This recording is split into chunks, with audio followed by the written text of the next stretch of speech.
আসসালামু আলাইকুম প্রিয় শিক্ষার্থীরা, তোমরা নিশ্চয়ই আল্লাহর অশেষ রহমতে ভালো আছো। আমরা আধুনিক পদার্থবিজ্ঞান হয়ে পরমাণুর গঠন এবং আজকে আমাদের জ্যোতির্বিজ্ঞান অধ্যায়ের শেষ লেকচার আমরা সম্পন্ন করতে যাচ্ছি। আজকে আমাদের পাঠ্য হচ্ছে আমরা মূলত আমাদের মহাবিশ্বের পরিণতি এবং এই মহাবিশ্ব তথা জ্যোতির্বিজ্ঞানের স্টাডিতে আমাদের যে সকল বিষয় বা যে সকল যন্ত্রপাতির প্রয়োজন হয় সেগুলো নিয়ে আমরা আলোচনা করব। এই চ্যাপ্টারের শুরুতে আমরা তোমাদেরকে হাবলের সূত্র নিয়ে ধারণা দেওয়ার চেষ্টা করেছিলাম। এরপরে আমরা মোটামুটি তোমাদেরকে মৌলিক কণাগুলো নিয়ে একটা আইডিয়া দিয়েছিলাম। এরপর আমরা মহাবিশ্বের উৎপত্তি নিয়ে কথা বলেছি, এরপরে অর্থাৎ বিগ ব্যাং মডেল নিয়ে। এরপরে আমরা মহাবিশ্বে যে সকল পদার্থ বা বিভিন্ন অংশগুলো বিদ্যমান সেগুলো নিয়ে কথা বলেছিলাম, যেমন সৌরজগৎ, নেবুলা, গ্যালাক্সি, নক্ষত্রসমূহ, ডার্ক ম্যাটার, ডার্ক এনার্জি, মহাকর্ষীয় তরঙ্গ, ব্ল্যাক হোল বা কৃষ্ণবিবর। এখন আমরা এই অংশে তাহলে উৎপত্তি তথা জন্ম, জীবন, এখন মৃত্যু নিয়ে মোটামুটি অ্যানালাইজ করবো, অর্থাৎ পরিণতি কী হতে পারে মহাবিশ্বের, সেটা নিয়ে আমরা আজকে কথা বলার চেষ্টা করব। এছাড়াও এই অংশে আমরা দেখব এই যে একটা কথা আমরা বলি থাকি, যেমন একজন পাইলট কিন্তু বিমান ছাড়া কী করতে পারে না, ফ্লাই করতে পারে না। তিনি চাইলেই এক দেশ থেকে আরেক দেশে এমনি চলে যেতে পারে না, তার কি লাগবে, জেট বিমান লাগবে। ঠিক তেমনি এই আমাদের জ্যোতির্বিজ্ঞানের স্টাডি তথা কসমোলজি এবং অ্যাস্ট্রোনমিতে আমাদের এমন কিছু যন্ত্রের প্রয়োজন হয় যেগুলো বেসিক্যালি টেলিস্কোপ। এই টেলিস্কোপে নানান ধরনের টেলিস্কোপ নিয়ে আমরা আজকে দেখবো আর কি। তাহলে প্রথমেই শুরু করা যাক আমাদের মহাবিশ্বের পরিণতি। মহাবিশ্বের পরিণতি নিয়ে বিজ্ঞানীদের মধ্যে নানান ধরনের কথা বিদ্যমান। তোমরা একটা হোয়াইট বোর্ডে একটা লেখচিত্র দেখতে পাচ্ছ। এখানে লেখচিত্রে আমরা এই বিন্দুটা বুঝাচ্ছি হলো স্টার্টিং পয়েন্ট, যেটা সিঙ্গুলার পয়েন্ট, অর্থাৎ অনন্য বিন্দু থেকে মহাবিস্ফোরণ সংঘটিত হয়েছিল। সেই মহাবিস্ফোরণ সংঘটনের পরে দেখো সময়ের সাথে গ্র্যাজুয়ালি তার ব্যাসার্ধ বাড়তে থাকে। আমরা এক্স অক্ষ বরাবর স্থাপন করেছি সময় এবং ওয়াই অক্ষ বরাবর স্থাপন করেছি আমাদের মহাবিশ্বের ব্যাসার্ধ। ঠিক প্রথম দিকে যখন ফ্ল্যাঙ্ক সময় ছিল 10⁻43 সেকেন্ড, ওই সময় আমরা জানি আমাদের মহাবিশ্বের ব্যাসার্ধ বলা হয় 10⁻35 মিটার। এবং এর পরবর্তীতে আরও কয়েকটা স্টেজে গিয়ে আমরা দেখতে পাই আমাদের মহাবিশ্বের সাইজ এত ছোট ছিল যে এর সাথে কম্প্যারিজন করে আমাদের গ্রাফে অঙ্কন করার মতো সিচুয়েশন এখানে নাই। তাহলে আমরা যতই সামনের দিকে আগাই ততই আমাদের মহাবিশ্ব সম্প্রসারিত হয়ে আছে 13 বিলিয়ন ইয়ার, 13 বিলিয়ন বৎসর পরে আমাদের এই পর্যায়ে পৌঁছাচ্ছে, তোমরা দেখতে পাচ্ছ। তাহলে উৎপত্তি থেকে আজকে এই পর্যায়ে আসছে। এরপরে পরিণতি কী হবে, এরপরে পরিণতি কী হবে সেটা বলতে গিয়ে বিজ্ঞানীরা একটা ক্রিটিক্যাল ডেন্সিটি, একটা সূক্ষ্ম একটা ঘনত্বের আমাদেরকে ধারণা দেন। তারা বলতে চাচ্ছেন বিজ্ঞানীরা, যদি আমাদের মহাবিশ্বের ঘনত্ব এই সূক্ষ্ম ঘনত্বের চেয়ে কম, বেশি, সমান, এই তিনটা হওয়ার উপর নির্ভর করে আমাদের মহাবিশ্বের পরিণতি কী হবে। যদি খুবই কম হয় তাহলে বলা হচ্ছে আমাদের মহাবিশ্ব হয়তো এক্সপ্যানশন হতে থাকবে। আবার যদি সমান হয় ক্রিটিক্যাল ডেন্সিটির, তাহলে বলা হচ্ছে আমাদের মহাবিশ্ব সমতল হয়ে যাবে। আবার বলা হচ্ছে যদি এই ক্রিটিক্যাল ডেন্সিটির চেয়েও যদি আমাদের মহাবিশ্বের ডেন্সিটি বেশি হয় তাহলে আমাদের মহাবিশ্ব কী হয়ে যাবে, আবার আবদ্ধ হয়ে যাবে, আবার বিশাল একটা কী হবে, সংকোচন, তাতে বিক্রাচ সংঘটিত হবে এবং আবার সেই সিঙ্গুলার পয়েন্টে অনন্য বিন্দুতে চলে যাবে, আবার বিস্ফোরণ ঘটে, আবার হয়তো নতুন মহাবিশ্বের সৃষ্টি হবে। বিজ্ঞানীদের মধ্যে এই ধরনের বিষয়গুলো নিয়ে আলোচনা চলছে। এখানে এই লেখচিত্র বোঝার জন্য আমাদের আরেকটা প্যারামিটারের সাথে তোমাদের ইন্ট্রোডিউস হতে হবে, যেটাকে আমরা বলি সেটা হলো মহাবিশ্বের ঘনত্ব প্যারামিটার। মহাবিশ্বের ঘনত্ব প্যারামিটার, যেটাকে আমরা মোটামুটি ওমেগার বড় অক্ষর দিয়ে প্রকাশ করি। বলা হয় মহাবিশ্বের এই ভ্যালুটাকে রো বাই রো সি। এ রো হচ্ছে দৃশ্যমান বর্তমান আর কি, আর এটা হলো ক্রিটিক্যাল ডেন্সিটি, আমরা জানো সূক্ষ্ম ঘনত্ব বলি আমরা এটাকে। এই রো সি সমান ধরা হয় অ্যারাউন্ড 1×10⁻26 kg/m³। এই মানটা ধরা হয়। তাহলে আমরা দেখতে পাচ্ছি এই রো এর মান যদি আমাদের দৃশ্যমান যে মহাবিশ্ব এবং তার যে ঘনত্ব তা যদি এই রো এর চেয়ে কী হয়, বেশি হয়, তাহলে এই ওমেগার মান 1-এর চেয়ে বেশি হবে। তোমরা দেখতে পাচ্ছ ওমেগার মান যদি 1-এর চেয়ে বেশি হয়ে থাকে তাহলে মহাবিশ্ব আবার এক্সপেনশন, মানে ব্যাসার্ধ আবার কমতেছে, ব্যাসার্ধ আবার কমে যাচ্ছে। আর যদি 1-এর চেয়ে 1-এর সমান হয়, অর্থাৎ যদি আমাদের দৃশ্যমান মহাবিশ্বের ঘনত্ব যদি আমাদের ক্রিটিক্যাল ডেন্সিটির সমানই হয়, তাহলে বলা যায় আমাদের মহাবিশ্বটা অনেকটা ফ্ল্যাট হয়ে যাবে, এরকম হয়ে যাবে, মানে ঠিক বাড়বেও না কমবেও না, একটা স্থিরভাবে চলতে থাকবে। ওটা ধারণা দিচ্ছে মোটামুটি আমরা এভাবে সমান রাখতে পারি এটা সাপেক্ষে। আবার দেখতে পাচ্ছ যদি আমাদের এই মহাবিশ্বের ঘনত্ব অর্থাৎ দৃশ্যমান ঘনত্ব যদি আমাদের এই সূক্ষ্মাতি সূক্ষ্ম ঘনত্ব 1 × 10⁻⁶ kg/m³ চেয়ে কম হয়, তাহলে আমাদের এই ওমেগার মানটা 1-এর চেয়ে ছোটো হয়ে যাবে। এক্ষেত্রে আমাদের মহাবিশ্বের এক্সপ্যানশন চলতেই থাকবে, এক্সপ্যানশন চলতে চলতে একসময় মহাবিশ্ব কোলাপস হয়ে যাবে। অণু এবং অণুর মধ্যবর্তী যে তড়িৎ চুম্বক বল, যেটা ইলেকট্রন এবং প্রোটনকে কী করেছে, আবদ্ধ রেখেছে, সেই তড়িৎ চুম্বক বল বিনষ্ট হয়ে যাবে এবং নিউক্লিয়াসের মধ্যে অবস্থিত যে সবল নিউক্লিয় বল, যার কারণে নিউক্লিয়নগুলো এক জায়গায় পুঞ্জীভূত আছে, তাও বিনষ্ট হয়ে এদের মধ্যবর্তী দূরত্ব বেড়ে যাবে। এক কথায় বলা যায় পুরো ইউনিভার্স কোলাপস হয়ে যাবে। এই ধরনের একটা আইডিয়া আমরা এই ওমেগা এর মানের সাহায্যে পাচ্ছি। কিন্তু আসলে বর্তমানে কী অবস্থা? বর্তমানে আমাদের যে দৃশ্যমান মহাবিশ্ব, সেই দৃশ্যমান মহাবিশ্বের ঘনত্ব রো সমান আমরা যদ্দূর জানি, বিজ্ঞানীরা বলতে যাচ্ছে তা হচ্ছে মোটামুটি 3 × 10⁻828 kg/m³। তাহলে বর্তমান অবস্থায় ওমেগার মান পাওয়া যায় 0.03। যদি আমরা এখানে বসায় দিই তাহলে তোমরা দেখতে পাচ্ছ 0.03 মানে বোঝাচ্ছে আমাদের মহাবিশ্ব আসলে আবদ্ধ হবে না, সমতল হবে না, এটা এক্সপ্যানশন চলতে থাকবে, এক পর্যায়ে কোলাপস হয়ে যাবে।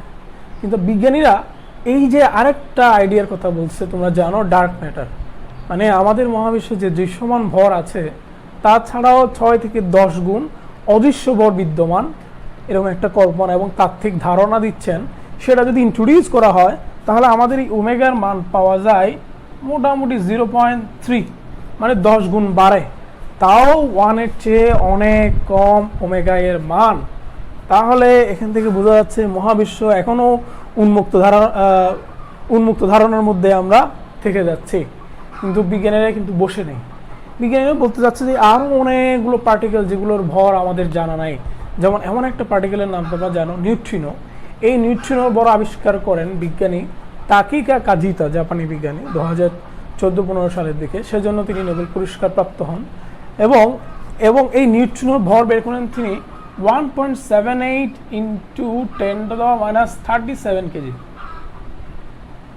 কত ছোট কেজি ভর দেখো, যেখানে আমরা ইলেকট্রনের ভর জানি 9.1 × 10⁻31 কেজি, 31 এখানে -37। আবার প্রোটনের ভর হচ্ছে ইলেকট্রনের প্রায় 2000 গুণ। তাহলে এই ধরনের আরও যে আননোন পার্টিকেলগুলো আছে আমাদের, আরও যে অনেক ধরনের মৌলিক কণা আছে, সেগুলোর ভর যদি বের করা সম্ভব হয়, হয়তো এমনও হতে পারে এই ওমেগা তথা মহাবিশ্বের ঘনত্ব প্যারামিটারের মান 1-এর চেয়ে যদি বেড়ে যায়, তাহলে আমাদের মহাবিশ্ব আবার সংকুচিত হবে, যেটাকে আমরা বলি বিগ ক্রাচ বলছি। সংকুচিত হয়ে আবার একটা মহাবিস্ফোরণ হয়ে নতুন মহাবিশ্বের জন্ম হবে। দেখা যাক বিজ্ঞানীরা আসলে কি সফল হতে পারেন কিনা এ ধরনের কণাগুলোর অস্তিত্ব আবিষ্কার করতে। এগুলো নিয়ে আরও অনেক ধরনের কথাবার্তা আছে, আমি এটা মুছে ফেলবো। এখানে আরেকটা জিনিস আমি ইন্ট্রোডিউস করলাম, এখানে দেখো এই পয়েন্টটা হচ্ছে বিগ ব্যাং, যেখান থেকে শুরু হচ্ছে, আর সময়টাকে আমি একক হিসেবে এইচ এর ইনভার্স করছি। এইচ মানে কি? হাবল ধ্রুবক। তোমরা জানো হাবল ধ্রুবকের একক ছিল হচ্ছে পার সেকেন্ড, এটা হলো হাবল ধ্রুবক এইচ এর একক। তাহলে আমি এইচকে যদি ইনভার্স করে নিই তাহলে এটা সময় হয়ে যাবে, টাইম হয়ে যাবে। সেই হিসেবে আমরা এদিক দিয়ে ইন্ট্রোডিউস করলাম। আর উপরে দেখতে পাচ্ছ তোমরা ব্যাসার্ধ আমরা ইন্ট্রোডিউস করলাম। এই মোটামুটি প্যারামিটারগুলো সম্পর্কে তোমরা একটা ধারণা পাওয়ার চেষ্টা করবে। আর এই গ্রাফ থেকে তোমরা দেখতেই পাচ্ছ এটা সময়ের সাথে এই ব্যাসার্ধ উপরে নিচে কমতেছে বাড়তেছে বোঝাচ্ছে। যেমন এটা দিয়ে আবদ্ধ যদি হয় মহাবিশ্বের সাইজ কমবে গ্র্যাজুয়ালি, আর যদি ফ্ল্যাট হয়ে যায় তাহলে একই থাকবে। আর যদি মহাবিশ্ব আরও এক্সপেনশন হতে থাকে তাহলে তোমরা দেখতে পাচ্ছ ব্যাসার্ধ গ্র্যাজুয়ালি বাড়তে থাকবে। এই হলো মহাবিশ্বের পরিণতির কয়েকটা আইডিয়া। বিজ্ঞানীরা হিসাব করে দেখেছেন যে এখন থেকে আজকে তো আমরা মহাবিশ্বের বয়স বলছি 13 বিলিয়ন ইয়ার, এখন থেকে অর্থাৎ শুরু থেকে আরও 100 বিলিয়ন বছর পরে, অর্থাৎ আরও 90 থেকে 85 বিলিয়ন বছর পর দুটো ঘটনা ঘটতে পারে। আমরা সেই দুটো ঘটনা একটু ব্যাখ্যার প্রয়াস পাবো।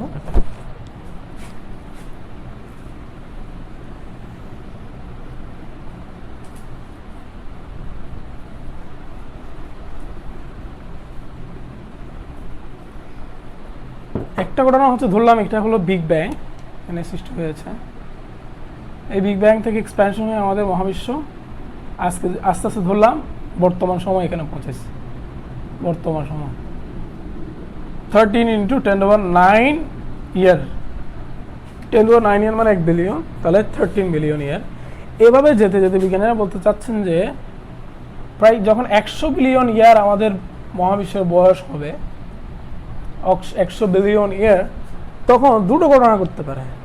এই যে আমরা যে ডার্ক এনার্জির ধারণা দিয়েছি তোমাদেরকে, এই ডার্ক এনার্জির পরিমাণ যদি ধনাত্মকভাবে মানে অসীমভাবে যদি ঘনত্ব বেড়ে যায়, ডার্ক এনার্জির ঘনত্ব যদি বেড়ে যায়, তাহলে মহাবিশ্বের এক্সপ্যানশন সময়ের চেয়েও দ্রুততর গতিতে চলতে থাকবে। অর্থাৎ ওই যে উন্মুক্ত ধারণাটা এখানে প্রিডমিনেন্ট হচ্ছে।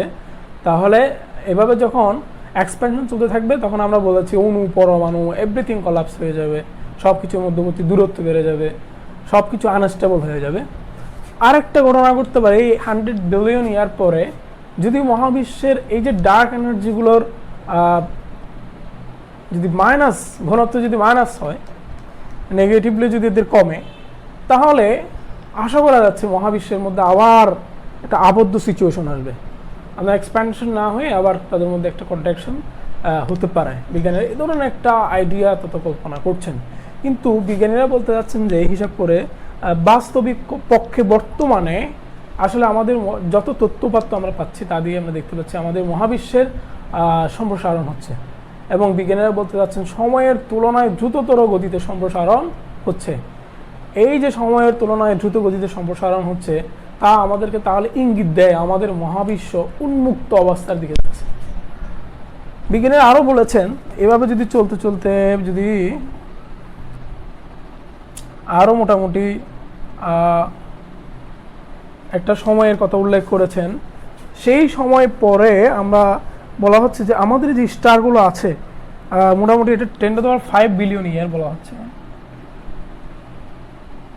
10⁵ বিলিয়ন ইয়ার পরে আরও অনেক সময় পরে তোমরা দেখতে পাচ্ছ, এটা অনেক দূরে করে স্থাপন করা উচিত যদি আমি এখানে একটা গ্রাফিক্যাল প্রেজেন্টেশনে আগাইতাম, কিন্তু আমি আমাদের জায়গার সুবিধার্থে আমি কি করলাম 100 থেকে 10⁵ বিলিয়ন ইয়ারে চলে গেছি।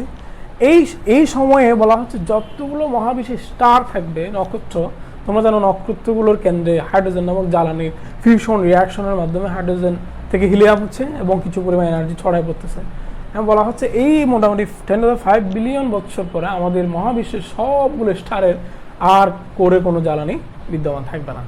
জ্বালানি না থাকার কারণে কী হবে, তখন মহাবিশ্বের স্টারগুলো আর কোনো তাপ বিকিরণ তথা আলো বিকিরণ করবে না, এদের মধ্যে একটা স্থায়ী স্থিতি চলে আসবে, এবং আমাদের এই স্টারগুলো যেগুলোর সাইজ সূর্যের ভরে 3.6 চেয়ে বেশি, তারা মোটামুটি ব্ল্যাক হোল তথা কৃষ্ণ বিবরে রূপান্তর হবে। কেউ নিউট্রন স্টার হবে, কেউ তোমার নোভা স্টার, কোয়াজার হয়ে যাবে। এইভাবে মোটামুটি নিষ্ক্রিয় পর্যায়ে পৌঁছে যাবে।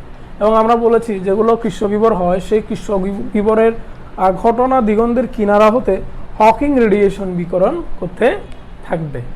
তাহলে দেখো এখানে মোটামুটি আমরা একটা পর্যায়ে আইডিয়া পাচ্ছি আমাদের মহাবিশ্বের পরিণতি কী হবে।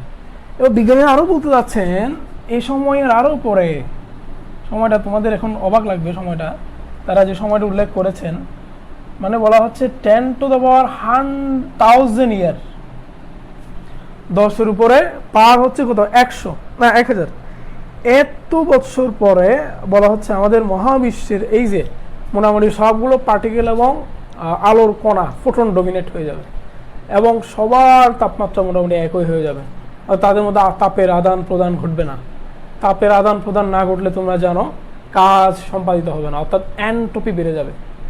এটাকেই বলা হচ্ছে জগতের তথাকথিত তাপীয় মৃত্যু, অর্থাৎ হিট ডেথ অফ ইউনিভার্স।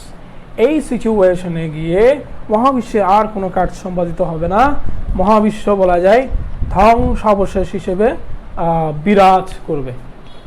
এই হলো মোটামুটি আমাদের মহাবিশ্বের পরিণতি নিয়ে কথাবার্তা। তোমরা এই বিষয়টা তপন স্যারের বই থেকে মোটামুটি ভালো করে পড়ে নিতে পারো। আরও যদি বেশি করে জানতে চাও, তোমরা গোলাম হোসেন প্রামাণিক স্যারের বই আছে অক্ষরপত্র প্রকাশনী, ওটাও তোমাদেরকে ভালোভাবে সহযোগিতা করবে। এখানে মোটামুটি লেটেস্ট ইনফরমেশনগুলো ইন্ট্রোডিউস করার চেষ্টা চালানো হয়েছে। এই পর্যায়ে আমি তোমাদেরকে এই মহাবিশ্বের পরিণতির পরে আমরা দেখাবো আমাদের এই যে মহাবিশ্ব তথা জ্যোতির্বিজ্ঞান তথা কসমোলজি তথা সৃষ্টিতত্ত্ব নিয়ে পড়ালেখা করতে আমাদের যে জিনিসগুলো লাগে সেগুলো হচ্ছে কি টেলিস্কোপ। সেই টেলিস্কোপকে মোটামুটি এখানে 4-5টা ভাগে ভাগ করা হয়েছে। তাহলে দেখো সেই টেলিস্কোপগুলো নিয়ে আমরা একটু পড়বো এখন।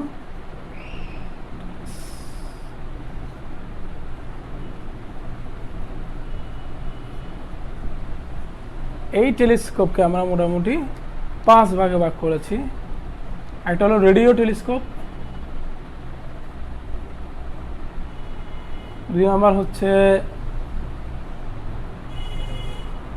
অপটিক্যাল টেলিস্কোপ,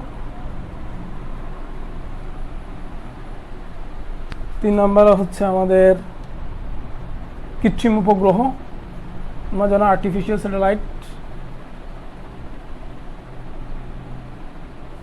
এবারে 4 নাম্বার হচ্ছে গামা রে ও এক্স রে জ্যোতির্বিজ্ঞান বলে, গামা রে এবং এক্স রে জ্যোতির্বিজ্ঞান বলা যায়। মোটামুটি এই 4 ধরনের পলিসিগুলো দিয়ে আমরা মহাবিশ্বের স্টাডি চলতেছে। তোমরা রেডিও টেলিস্কোপ মানে তোমরা জেনে রাখো, রেডিও হচ্ছে যে সেই টেলিস্কোপ যেখানে দূরবর্তী তথা এক্সট্রাটেরেস্ট্রিয়াল বডি থেকে আগত যে মহাকর্ষীয় তরঙ্গ বা রেডিও ওয়েভ, সেই রেডিও ওয়েভটাকে শনাক্ত করে অ্যানালাইজ করে ওই জ্যোতির্বিজ্ঞান তথা সেই জ্যোতিষ্কগুলো সম্পর্কে কি করা হয়, তথ্য প্রদান করা হয়, সেটাকে আমরা বলি রেডিও টেলিস্কোপ। এই রেডিও টেলিস্কোপে মোটামুটি আসা সিগন্যালগুলোকে প্রায় বলা হচ্ছে 1000 গুণ বিবর্ধিত করতে পারে। আমাদের এই মহাবিশ্ব বর্তমান হিসাব নিকাশে রেডিও টেলিস্কোপ খুব কার্যকর ভূমিকা রাখছে। এখানে বড় ধরনের বিশাল অ্যান্টেনা ব্যবহার করতে হয় রেডিও টেলিস্কোপে। এবং এরপরে দেখো তোমরা আমরা লিখেছি অপটিক্যাল টেলিস্কোপ। অপটিক্যাল টেলিস্কোপগুলোকে আবার মোটামুটি 2 ভাগে ভাগ করা যায়। একটা হচ্ছে প্রতিসারক, প্রতিসারক মানে কি, যেটা মোটামুটি প্রতিসরণ বেসড। আর একটা হচ্ছে প্রতিফলক, প্রতিফলক দূরবীক্ষণ যন্ত্র। একটা হচ্ছে প্রতিসারক দূরবীক্ষণ যন্ত্র। তাহলে এখানে মোটামুটি কী করা হয়, লেন্স ব্যবহার করা হয় না। এখানেও আমরা জানি 3 ধরনের টেলিস্কোপের কথা বলা হয়। মোটামুটি এখানেও 3 ধরনের টেলিস্কোপ নিয়ে আলোচনা করা হয়। এই টেলিস্কোপগুলো নিয়ে আমরা খুব বিস্তারিত পড়ালেখা এখানে আমরা করতে পারবো না। একটা হচ্ছে নব দূরবীক্ষণ যন্ত্র, এটা আমাদের খুব কাজে লাগে। একটা ভূ দূরবীক্ষণ যন্ত্র, আর একটা হচ্ছে গ্যালিলিও দূরবীক্ষণ যন্ত্র। আমাদের প্রতিফলক দূরবীক্ষণ যন্ত্র এখানে আছে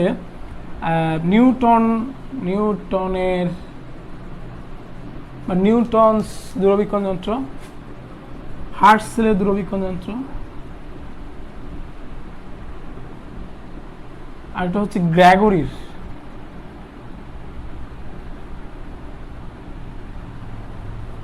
মোটামুটি এই মোটামুটি দূরবীক্ষণ যন্ত্রগুলো নিয়ে আমরা স্টাডি করি। এরপর কৃত্রিম উপগ্রহে তোমরা জানো বিজ্ঞানী হাবলের নাম অনুসারে একটা টেলিস্কোপ স্থাপন করা হয়েছে। সেই টেলিস্কোপটাকে বলা হয়, যেটাকে আমরা বলতে NASA space station, national aeronautics and space অ্যাডমিনিস্ট্রেশনের উদ্যোগে আমেরিকার মার্কিন যুক্তরাষ্ট্রের ওয়াশিংটনে তার সদর দপ্তর। মোটামুটি বলা যায় ভূপৃষ্ঠ থেকে 540 কিলোমিটার উপরে এই কৃত্রিম উপগ্রহের উপর হাবল স্পেস টেলিস্কোপ স্থাপন করা হয়েছে। এরপর গামা রে এবং এক্স রে জ্যোতির্বিজ্ঞানে মূলত এখানে ওই রেডিও টেলিস্কোপের মতো এখানে গামা রে তথা ইলেকট্রোম্যাগনেটিক ওয়েভের ফোটন কণাগুলোকে নিয়ে স্টাডি করে অ্যানালাইজ করে তথ্য বের করা হয়।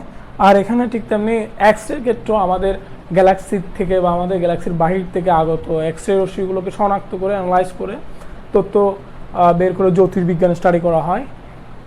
এই হচ্ছে মোটামুটি আমাদের টেলিস্কোপগুলো। তাহলে তোমরা এই যে রেডিও টেলিস্কোপগুলো নিয়ে আমরা কিছু কথাবার্তা বলে ফেলছি অলরেডি। অপটিক্যালের ক্ষেত্রে প্রতিসারক, তাহলে প্রতিসারক কী করা হয়? এখানে নিশ্চয়ই লেন্স ব্যবহার করা হয়। এখানে লেন্স ব্যবহার করার মাধ্যমে যে সকল যন্ত্র তৈরি করা হয়, যেমন আমরা দেখিয়েছি তোমাদেরকে এর আগে জ্যামিতিক আলোকবিজ্ঞান চ্যাপ্টারে তোমরা পড়েছো, দূরবীক্ষণ যন্ত্রে দুটো লেন্স থাকে। এখানে যেগুলো লেন্সের মোটামুটি উন্মেষ অনেক বড় হয় এবং ফোকাস দূরত্ব অনেক বিশাল হয়ে থাকে, এ ধরনের লেন্সগুলো ব্যবহার করে এখানে জ্যোতির্বিজ্ঞানীয় পড়ালেখা করানো হয় এখানে। এরপরে তোমরা দেখতে পাচ্ছ প্রতিফলকে মোটামুটি এখানে অবতল লেন্স ব্যবহার করা হয়। অবতল দর্পণ ব্যবহার করা হয়। অবতল দর্পণ ব্যবহার করে যে সকল টেলিস্কোপ তৈরি করা হয়েছে মোটামুটি সেগুলোকেই বলা হয়। আর কৃত্রিম উপগ্রহ আমরা দেখিয়েছি। হাবল টেলিস্কোপ নিয়ে আমি আরেকটু কিছু কথা বলবো তোমাদেরকে। দেখো,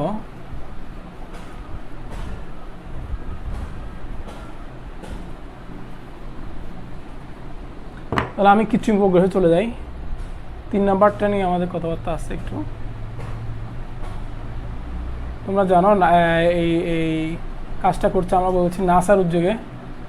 আমেরিকার মার্কিন যুক্তরাষ্ট্র ওয়াশিংটন ডিসিতে যার সদর দপ্তর, এটা মোটামুটি নাসা প্রতিষ্ঠিত হয় 1958 সালে প্রতিষ্ঠা লাভ করে।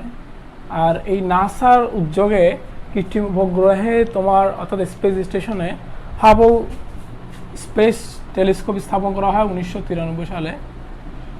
এবং 1993 সালের পর থেকে আজও অবধি মহাবিশ্বে নানা রকম বিস্ময়কর তথ্য এবং ছবি প্রেরণ করছে আমাদের এই Hubble space telescope. Hubble space টেলিস্কোপে মোটামুটি 2টা দর্পণ ব্যবহার করা হয়। একটা দর্পণের ব্যাসই প্রায় 2.5 মিটারের উপরে, বিশাল বিশাল দর্পণ। এগুলো স্থাপন করে মহাবিশ্বে নিয়ে গবেষণা চলছে। এবং বলা হচ্ছে 2020 সাল নাগাদ এসে হাবল স্পেস টেলিস্কোপের আজকে কর্মক্ষমতা কমে যাচ্ছে, মানে শেষের দিকে। বিজ্ঞানীরা অলরেডি 2020 সালে একটা স্পেস টেলিস্কোপ স্থাপন করার চেষ্টা এবং পরিকল্পনা স্থাপন করেছিলেন, কিন্তু কোভিড-19 কারণে কার্যক্রম পিছিয়ে যায়। এবং সেই জেমস ওয়েব টেলিস্কোপ, যেটাকে আমরা বলছি জেমস ওয়েব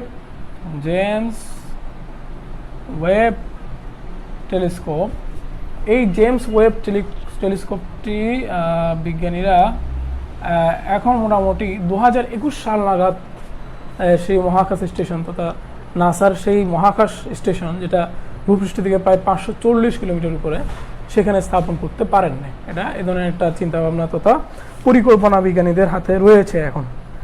এবং এইগুলো দিয়ে মোটামুটি আমরা বিভিন্ন এক্সট্রাটেরেস্ট্রিয়াল বডি, বিভিন্ন নতুন নতুন গ্যালাক্সি, ব্ল্যাক হোল সম্পর্কে ধারণা লাভ করছি। এবং এই হাবল স্কোপ টেলিস্কোপের মোটামুটি স্পেস টেলিস্কোপের কল্যাণে আমরা আমাদের যে কৃষ্ণবিবর, সেই কৃষ্ণবিবরের 3D পিকচার ডেভেলপ করতে সম্মত হয়েছে বিজ্ঞানীরা এবং সক্ষম হচ্ছে। এরপরে দেখো 4 নম্বরে আমরা আসি গামারে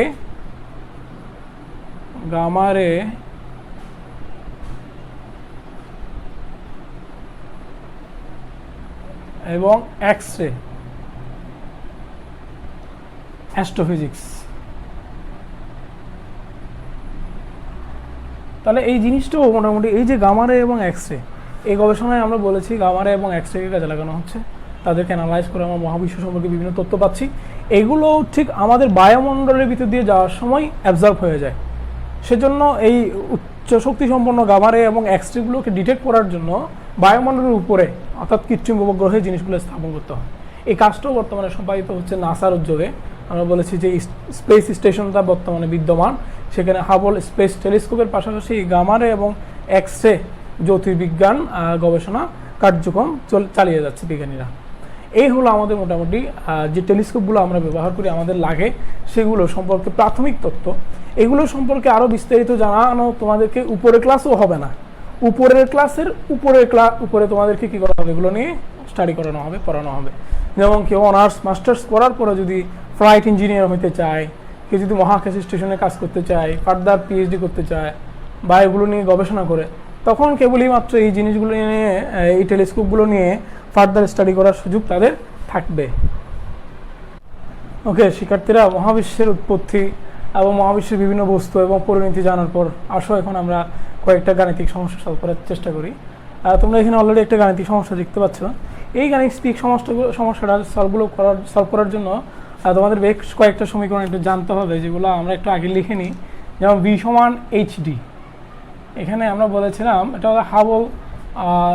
হাবলের সূত্রের সাহায্যে আমরা পাই। এটা হচ্ছে আমাদের গ্যালাক্সি থেকে দূরবর্তী যে গ্যালাক্সিগুলো তাদের নির্গমন বেগ, দূরে সরে যাওয়ার বেগ, আর এটা হচ্ছে ডি হচ্ছে তাদের মধ্যবর্তী দূরত্ব, আর এইচ হচ্ছে হাবল কনস্ট্যান্ট।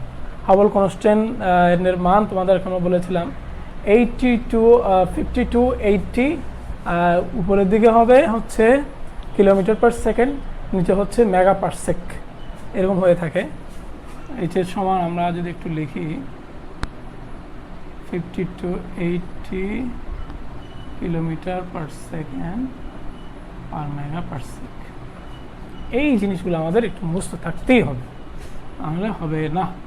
এরপর 2 নম্বরে যে সমীকরণটা আমাদের জানতে হয় সেটা হলো এই যে আমাদের শোয়ার্টজকার্ল রেডিয়াসের কথা আমরা বলেছিলাম, যে কৃষ্ণবিবর, সেই কৃষ্ণবিবরের চারপাশে এমন একটা ব্যাসার্ধ যার ভিতরের থেকে কোনো আলোকরশ্মি বাইরে বের হতে পারে না। সেটার জন্য আমরা লিখেছিলাম 2gm/c²। এখানে c হচ্ছে আলোর বেগ, am হচ্ছে নক্ষত্রের ভর। 3 নম্বর আমরা দেখিয়েছিলাম সৌর ঔজ্জ্বল্য। সৌর ঔজ্জ্বল্যকে আমরা ls দ্বারা প্রকাশ করেছিলাম। এর সময় আমরা দেখেছি 4πr² × s। এখানে আর মানে হচ্ছে যে অ্যাস্ট্রোনমিক্যাল যে ইউনিট আমরা জানি, সেই অ্যাস্ট্রোনমিক্যাল আর এর মান আমরা জানি হচ্ছে 1.49 × 10⁻11 মিটার, আর এস সমান হচ্ছে 1.38 × 10⁻³ ওয়াট পার মিটার স্কোয়ার।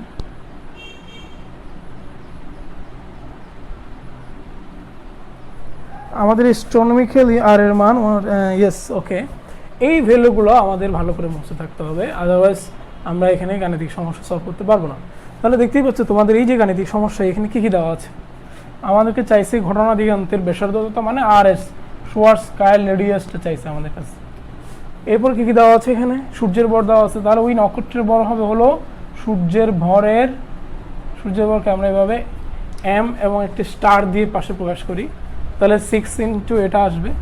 এরপর আমরা দেখতে পাচ্ছি c এর মান আমরা জানি 3 × 10⁸ মিটার পার সেকেন্ড। এই মানগুলো যদি আমরা বসিয়ে দিই আমাদের সেই সমীকরণে, যেটা হচ্ছে আর এর সমান ঠিক 2 নম্বর সমীকরণটা 2gm/c², আমরা যদি মানগুলো বসাই এখানে 2 × আমরা জানি 6.67 × 10⁻11, 6 × 1.9 × 10⁻30 divided by 3 × 10⁸ হোল স্কোয়ার। এইগুলোকে যদি আমরা ক্যালকুলেশন করলে আমরা মিটারে একটা মান পাবো। সেই মিটারের মানটাকে যদি আমরা কিলোমিটারে কনভার্ট করি, তাহলে আমাদের এই মানটা আসবে হচ্ছে 17.70 কিলোমিটার।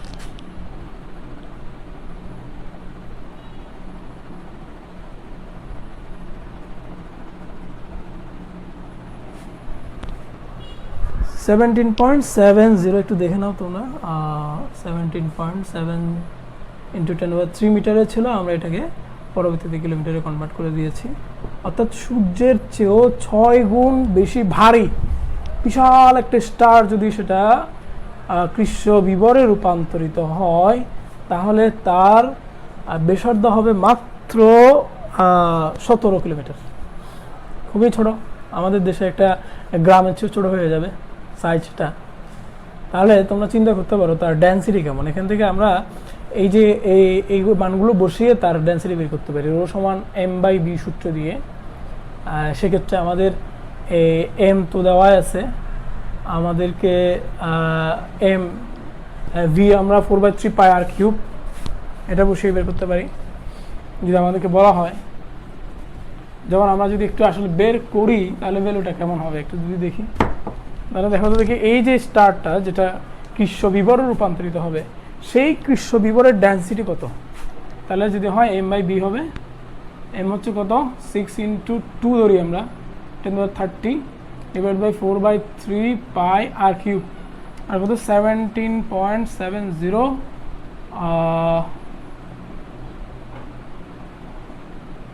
10^3 টু দ্য পাওয়ার 3 এই যে ভ্যালুটা আমাদের। তাহলে আমরা যদি একটু সিম্পলি ক্যালকুলেশন করি, ধরলাম এটা ভ্যালুটা 13 হবে, এটা অ্যারাউন্ড এটা 12 ইন্টু মানে 1.2 ইন্টু 10^30 হবে। তাহলে আমরা পাচ্ছি অ্যারাউন্ড 2কে যদি আমরা 2 দ্বারা ভাগ করি 0.6 হবে আশা করি, মানে 6 ইন্টু 10^13 থেকে 16 কেজি পার মিটার কিউব। দেখো এটা অনেকটা সেই নিউক্লিয়াসের ডেন্সিটির কাছাকাছি। তোমাদেরকে আমরা নিউক্লিয়াসের ডেন্সিটি বের করে দেখিয়েছিলাম, এটা অনেকটা নিউক্লিয়াসের ডেন্সিটির কাছাকাছি। অর্থাৎ সূর্যের ভরের 6 গুণ ভর সম্পূর্ণ একটা স্টার যদি ব্ল্যাক হোল তথা কৃষ্ণ বিবরও রূপান্তর হয় এবং তার ডেন্সিটি হবে মোটামুটি বলা যায় নিউক্লিয়াসের ডেন্সিটির কাছাকাছি।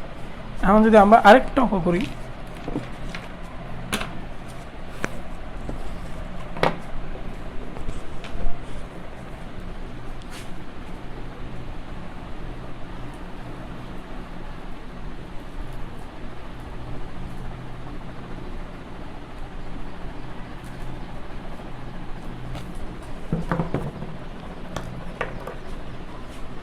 সূর্য প্রতি সেকেন্ডে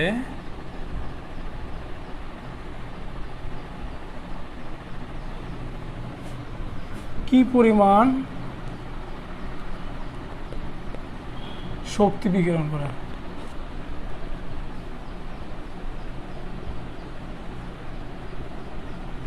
সূর্য প্রতি সেকেন্ডে যে শক্তি বিকিরণ করে তাকে আমরা বলি সৌর ঔজ্জ্বল্য।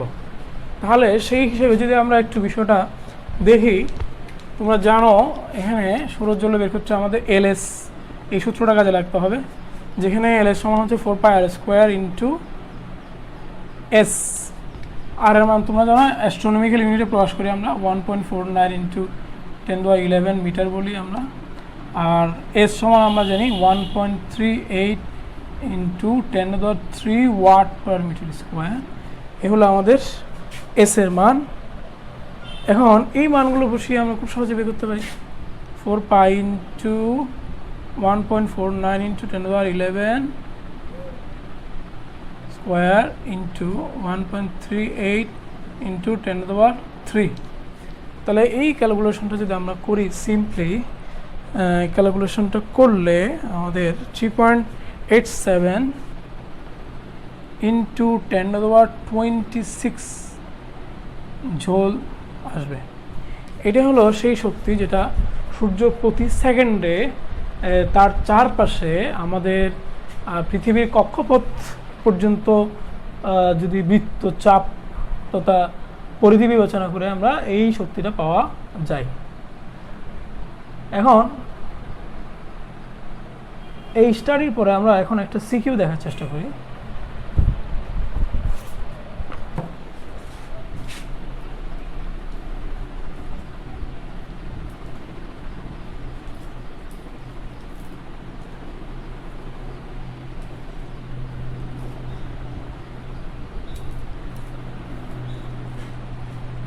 এই চ্যাপ্টার রিলেটেড একটা সিকিউ তোমরা দেখো।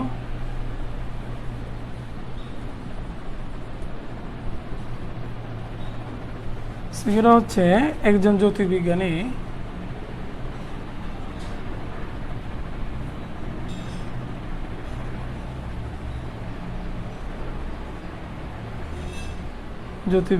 দুটি নক্ষত্রের সন্ধান পেলেন।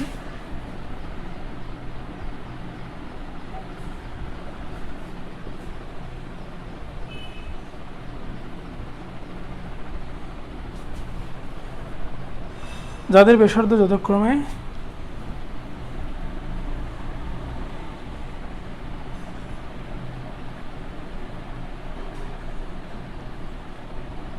5.93 কিলোমিটার এবং 14.83 কিলোমিটার।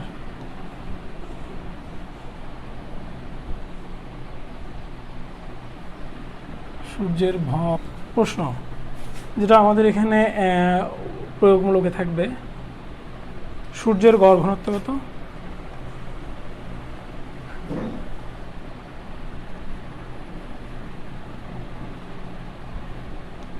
ঘ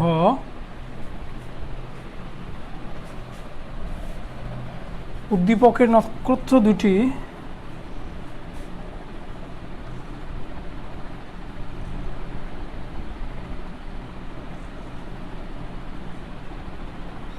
বিবর হবে কি? গাণিতিক যুক্তি দাও।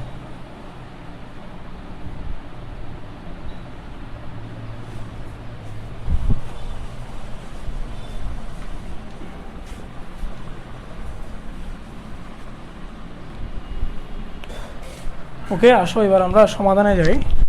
সমাধানটা খুবই সহজ। এই চ্যাপ্টারের সিকিউ খুবই কঠিন হয় না, যেহেতু এখানে কয়েকটা ম্যাথামেটিক্স মাত্র। তাহলে আমরা দেখতে পাচ্ছি প্রথমে আমাদেরকে বলছে সূর্যের গড় ঘনত্ব কত। সূর্যের গড় ঘনত্ব আমরা জানি রো সমান m/b। এক্ষেত্রে আমাদের সূর্যের ভর বসাইতে হবে খালি। আমরা জানি 1.9 × 10⁹ × 10⁻30 কেজি, আর নিচে হচ্ছে 4/3 পাই r³ আর পণ এখানে 6.96 × 10⁸ মিটার কিউব।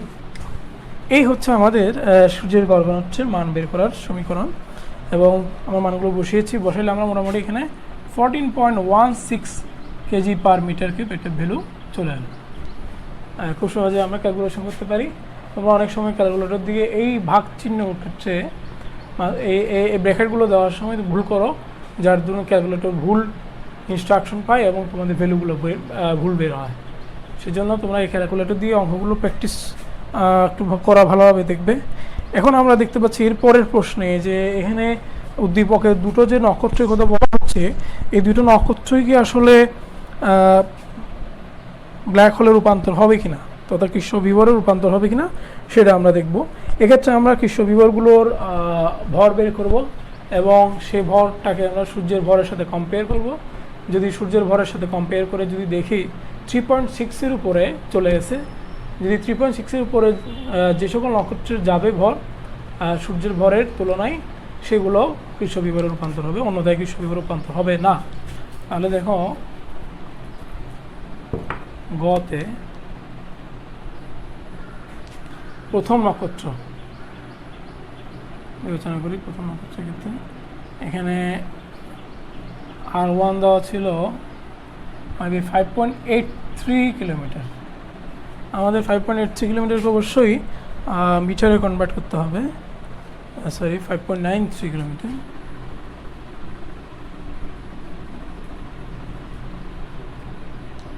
বাকিগুলো আমাদের জানা আছে। তাহলে এটা যদি প্রথম নক্ষত্রের ভর m1 হলে আমরা জানি r সমান 2gm1/c²। তাহলে m1 সমান দাঁড়াবে হলো rc²/2g। সবগুলো মান আমাদের জানা। 5.93 × 10⁻3 × 3 × 10⁸ whole square divided by 2 × 6.673 × 10⁻11। তাহলে আমরা এখানে ক্যালকুলেশন করলে রাফলি পাবো হচ্ছে 4 × 10⁻30 কেজি, যেটা আমরা জানি 2 × 10⁻30 হচ্ছে সূর্যের ভর। আমি যেভাবে লিখি, সূর্যের ভরকে আমরা m স্টার দ্বারা প্রকাশ করি। তাহলে আমরা দেখতে পাচ্ছি প্রথম নক্ষত্রটির ভর সূর্যের ভরের মাত্র দ্বিগুণ, অর্থাৎ এটি কৃষ্ণ বিবরে রূপান্তর তো হবে না। তাহলে এখন আমরা দ্বিতীয় নক্ষত্রের ক্ষেত্রে দেখব।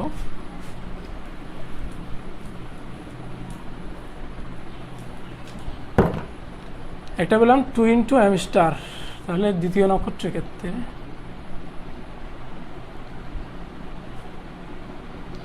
এখানে ভর m2 হলে আমাদের বই যে সূত্রটা আমরা বসিয়ে দিই, m2 সমান rc²/r2 লিখতে পারি আমি চাইলে, r2c²